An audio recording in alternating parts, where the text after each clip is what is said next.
For my virtual learning assignment, I did a math lesson over Addition. One thing that worked very well for me was how planned out I had my slideshow and my lesson. I did it in advance. I made sure that my slideshow flowed, that it made sense, and that it was easy to follow.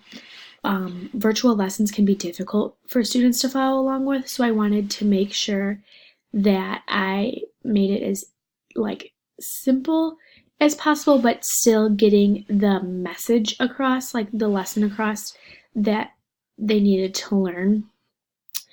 The major thing I need to work on is delivery. I found myself talking very fast throughout the lesson, not giving students time to collect their thoughts. I had very minimal wait time.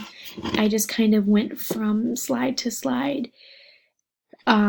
Another thing I could work on was speaking more clearly. I tended to stutter and stumble over my words, which could also be very distracting for students.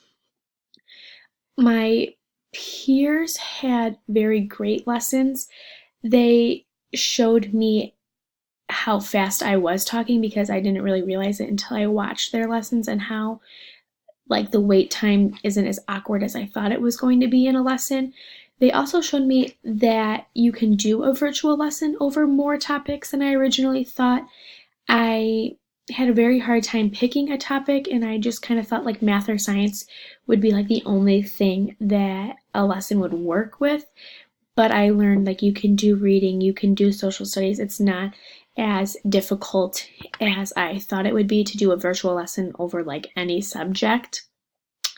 So that's probably also one of the things that I learned through this project, is that you can do virtual lessons over many different subjects.